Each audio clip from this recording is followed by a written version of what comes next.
Hello and a very warm welcome to a brand new edition of World Panorama with me, Frank Pereira, on Rajya Sabha television. Over the next half an hour, we'll bring you a roundup of all the significant events that have happened around the world this week. But first, a look at the headlines. War veterans and families of slain British soldiers demand trial for former Prime Minister Tony Blair over Iraq war. UK inquiry report says Blair took country into an illegal war in 2003.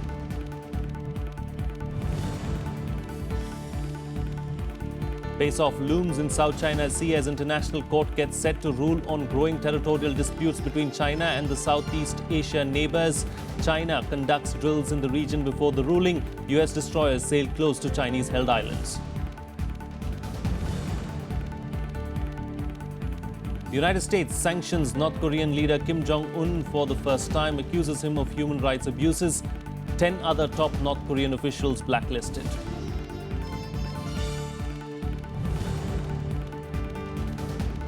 And sports stars Lionel Messi and Oscar Pistorius get jail terms. Argentine football great handed 21-month prison sentence in Spain for tax fraud.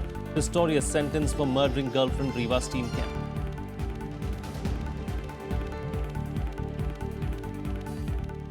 Our top focus on World Panorama this week. The UK inquiry report into the 2003 Iraq war is out, and it has been scathing in its remarks on the action taken by the then Prime Minister Tony Blair. The report blames Blair for leading the country into an illegal and ill-prepared war. Blair says that he took the decision to go to war with a heavy heart. The US, meanwhile, has said that it is still battling the consequences of the invasion. There are protests in Britain by war veterans and families of slain soldiers who now want Blair tried in court.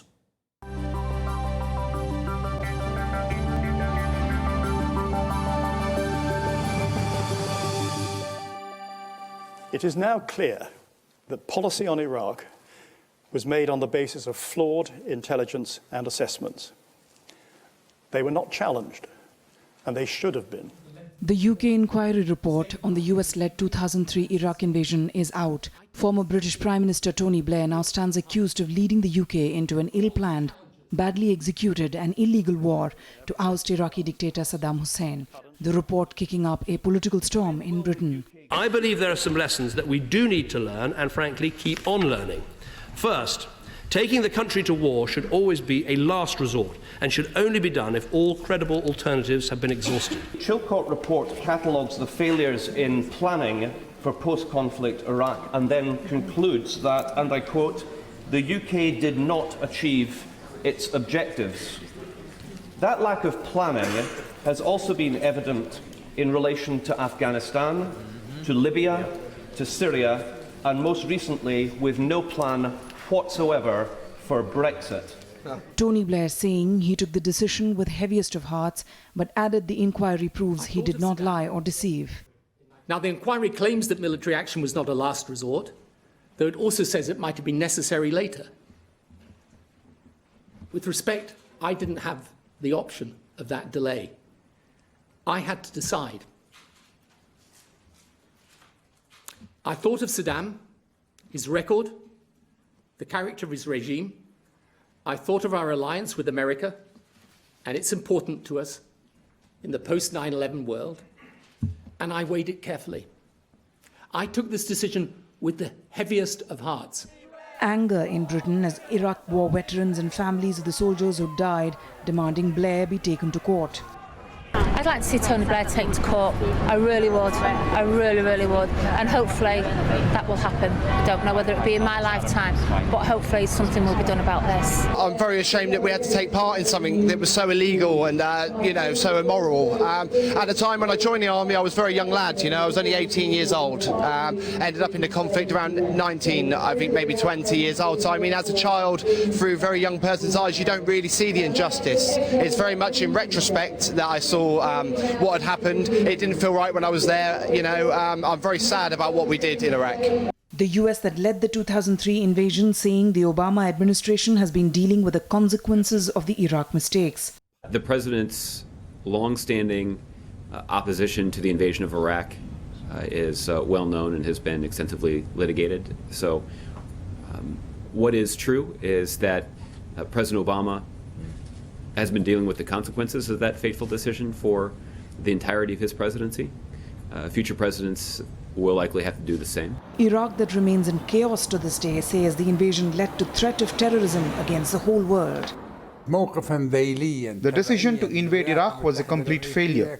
Today the world is threatened by terrorism because Iraq became weak. The weakness of Iraq has led to countries in the region invaded by terrorism. The report has been published 7 years after the inquiry was set up. The invasion and subsequent instability in Iraq had by 2009 resulted in the deaths of at least 150,000 Iraqis, mostly civilians, and displaced more than 1 million. 179 British soldiers were also killed. Bureau Report, Rajya Sabha TV. Well, joining me for a chat this week to talk about this is former diplomat Shiv Shankar Mukherjee. Ambassador, thank you so much for joining me on the program. The Chilcot report has been extremely damning in its nature, accusing Tony Blair and also saying that it was not right for Britain to go to war against Iraq in 2003. And the people too have come to the streets and said, what went wrong in 2003? Well, this report, the Chilcot report, and Tony Blair's defense, and the reactions in the US and America on the street, actually, I personally look upon it as an international tragedy, and on their part, the height of hypocrisy. It actually reminds me of two quotations. The first one is that morality is on the side of the big battalions. And the second one is what Stalin said, that 2 deaths is a tragedy, 2 million dead is a statistic. You see here, I'll explain that. Here we have a totally illegal intervention in Iraq based on lies. Colin Powell admitted in the United Nations and outside that he was fed lies on the basis of which America went to war.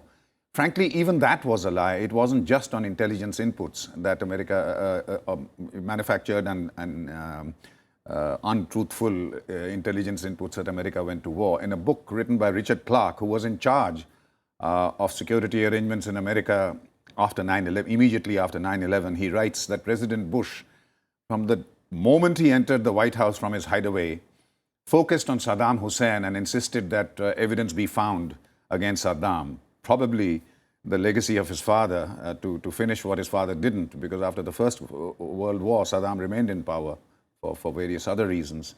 So you have the Western Alliance, the Transatlantic Alliance, invading a country based on lies which they knew were lies.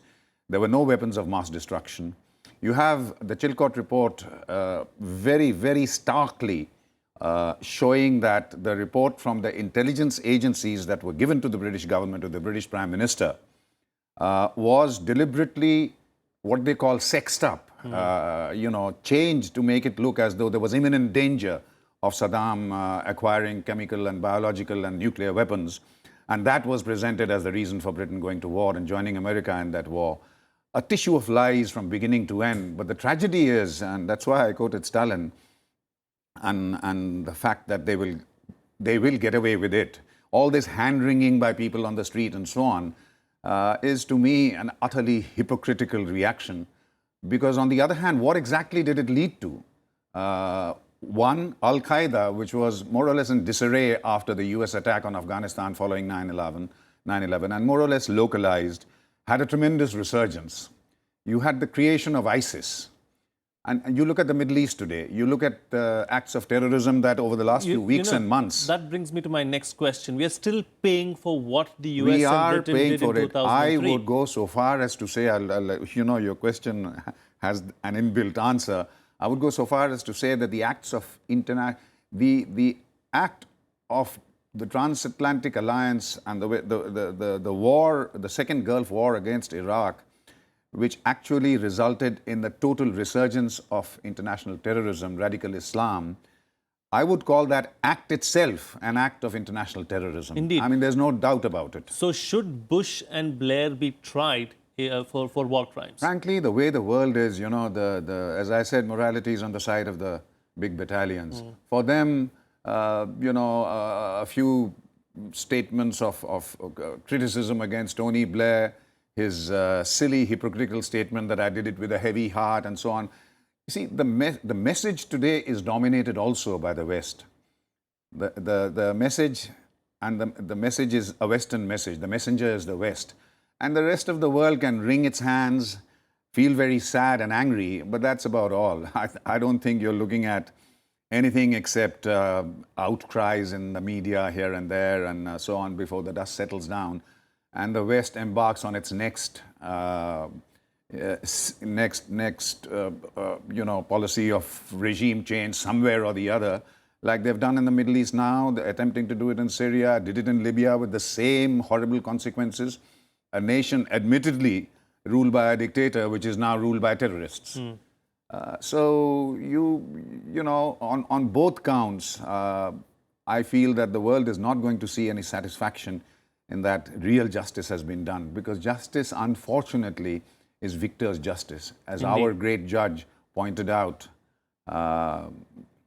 Judge Paul pointed out when Japan was about to be tried in Nuremberg like trials, that justice should not be victor's justice. But that's what it is. That's what it is, and history is always written by the one who wins the war. Absolutely. Indeed. All right, Ambassador, we'll have to leave it at that. Thank you so much for joining us on the program and putting things into perspective for us. Thank you.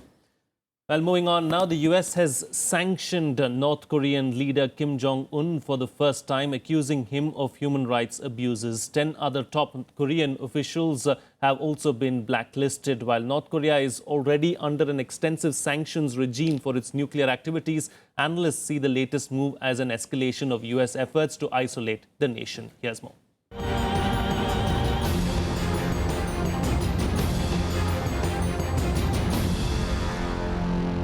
Human rights abuses in the DPRK are among the worst in the world.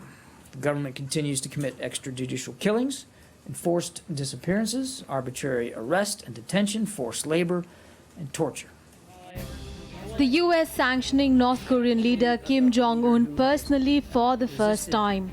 The Obama administration on Wednesday slapped sanctions on Kim and 10 other officials for their alleged complicity in human rights abuses against the North Korean people. The sanctions coincide with a State Department report documenting abuses in North Korea, and they freeze any property the individuals have in the US and prevent US citizens doing business with them. However, Washington admits the sanctions are unlikely to deter Kim.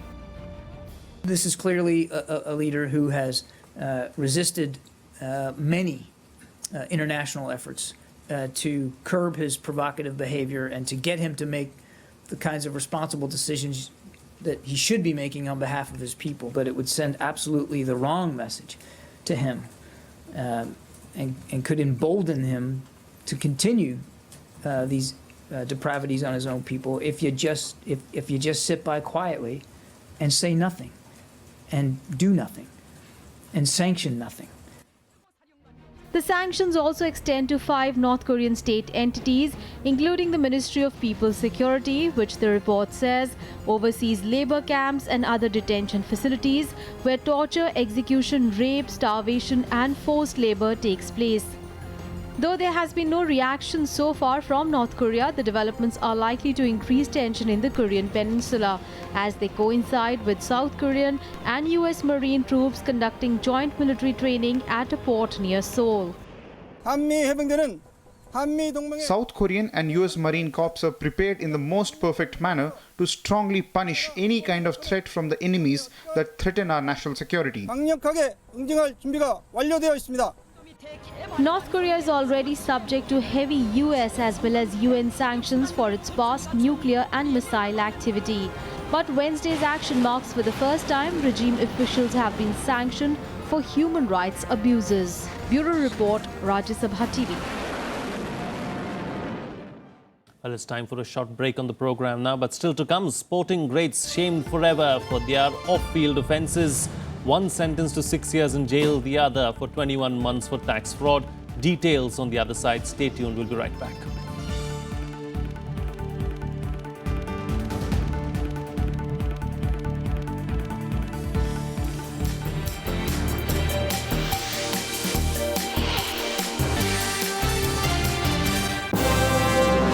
Hello, I am Ishan Russell. I'm Tracy Shilchi and you're watching News Tonight.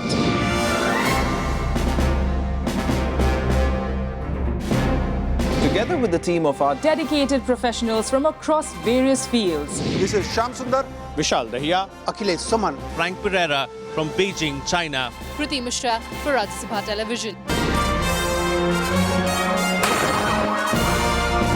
We bring to you the news that matters here on Rajya Sabha TV.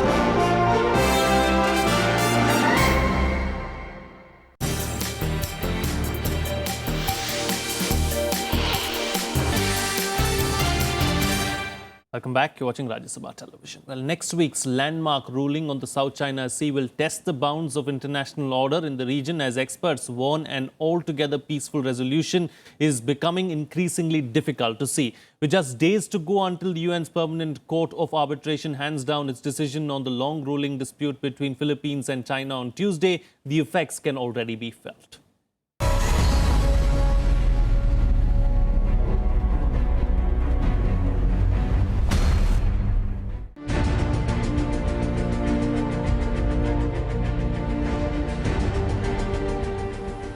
Next Tuesday, the International Tribunal for the Law of Sea will issue its ruling on China's claim to practically all of the South China Sea. And already the main military contenders are moving more forces into the region. China's Maritime Safety Administration announced that Chinese naval and air forces will carry out 7 days of exercises in an area extending from Henan to the Paracel Islands off the Vietnamese coast. The exercises will end on Monday, just 1 day before the tribunal's ruling is released. So they will still be around if things get more exciting after that. The Zisha Islands are China's inherent territory and there is no dispute with it. The routine exercises now conducted by Chinese Navy are part of its annual plan, which is within China's sovereignty. Meanwhile, the US Navy's Task Force 70, including the aircraft carrier USS Ronald Reagan, have now moved into the South China Sea. Its task, according to its commander, Rear Admiral John D. Alexander, is to maintain the seas open for all to use. The rhetoric of few people in the US has become blatantly confrontational.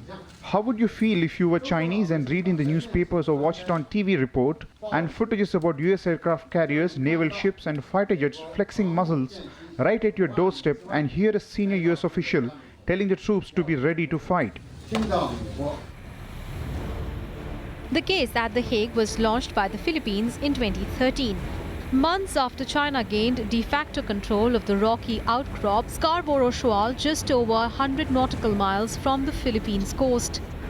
The Philippines has asked the court to rule on several issues, including China's controversial 9-dash line, a boundary that carves out the majority of the South China Sea for itself. The Philippines is also seeking a ruling on how certain maritime features like Scarborough Shoal are characterized, thus determining the maritime and economic zones they are capable of generating. Who on earth is undermining the international rule of law? It's the arbitral tribunal that has blatantly violated provisions of the UNCLOS and has forcibly heard the case by expanding and abusing the power under its jurisdiction. In disregard of the fact that China and Philippines had chosen negotiation and consultation for settling their disputes over territorial and maritime rights and interests. The court may not rule on all submissions, but most pundits expect the case will fall largely in favor of the Philippines. Although China has always maintained it would not be bound by the ruling, all eyes will be on its next move. Bureau Report, Rajya Sabha TV. Well, much else has been unfolding around the world this week. Let's take a look at the other international news of the week in Globe Watch.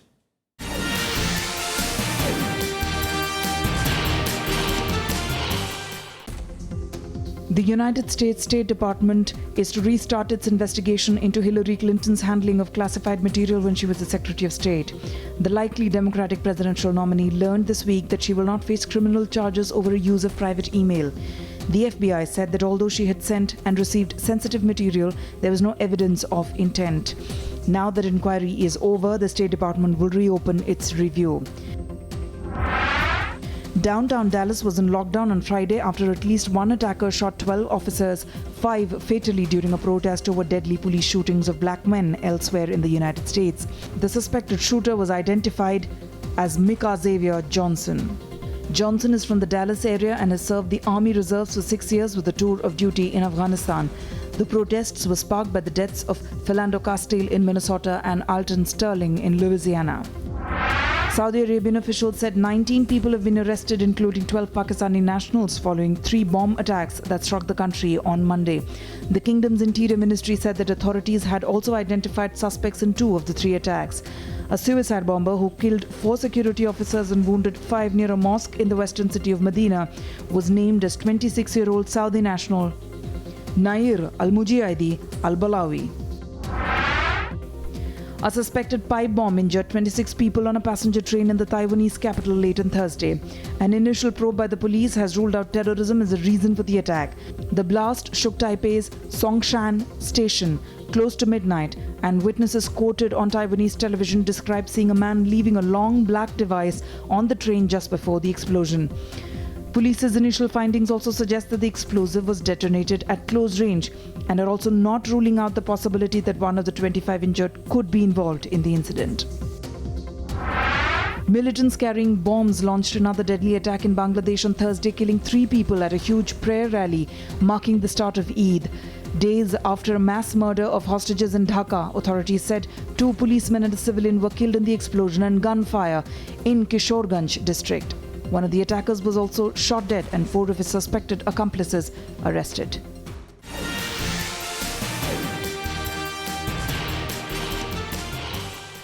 Well, shifting focus to some sports news now, Lionel Messi and Oscar Pistorius, greats in their own rights, saw their image tarnished forever on Wednesday for off-field offences.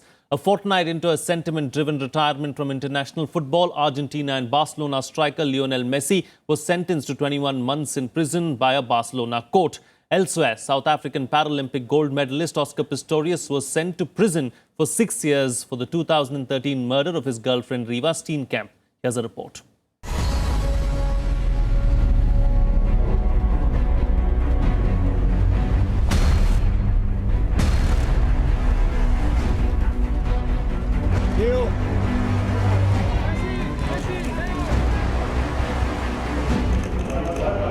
In a significant day for the world sporting community, soccer star Lionel Messi and former Olympic sprinter Oscar Pistorius were both sentenced to jail on Wednesday.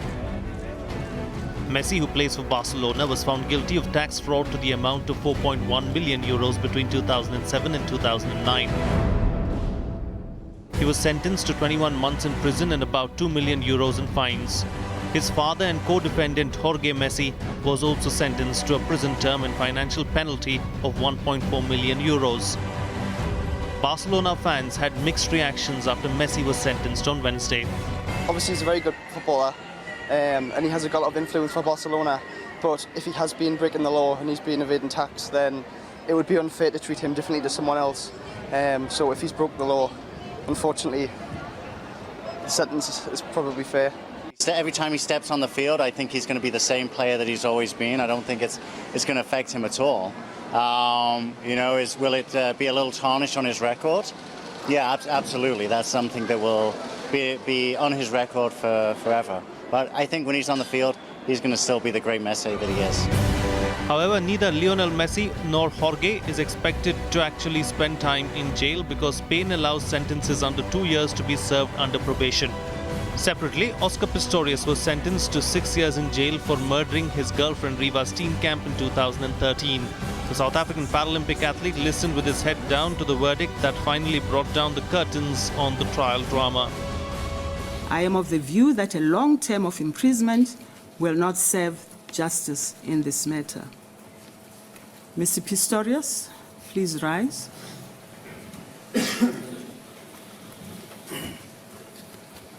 In the result, the sentence that I imposed on the accused for the murder dolus eventualis of the deceased, that is Riva Steenkamp, is 6 years imprisonment. Prosecutor Jerry Nell asked the court for a minimum of 15 years during arguments last month. while Barry Rooks, appearing for Pistorius, asked the court to show some leniency as Pistorius was vulnerable without his prosthesis on. I wish Oscar should have just thought about it, that this action wouldn't have happened, because, you know, considering where he is now, you know, and considering what he's been doing before, I wish you could have just have someone to advise him. I feel sorry for him. I honestly think that he could have gotten more years because of the crime that he committed. Because every crime, as they say, every crime, a person should pay for what they did. So 6 years is really little, it's too little. Pistorius has already served 1 year in jail over his previous conviction of culpable homicide, convicted in 2014. He is legally obliged to serve half of his new sentence in prison before being eligible for parole. The six-time Paralympic gold medalist shot Steenkamp in the early hours of Valentine's Day in 2013, claiming he mistook her for a burglar when he fired 4 times through the door of his bedroom toilet. Bureau Report, Rajya Sabha Television. And finally, after an almost 5-year-long journey to the solar system's largest planet, NASA's Juno spacecraft successfully entered Jupiter's orbit during a 35-minute engine burn. Confirmation that the burn had completed was received on Earth on Monday, July the 4th. NASA's Jet Propulsion Laboratory in Pasadena, California erupted in cheers as they heard the news. I'm going to leave you with these visuals. See you again next time.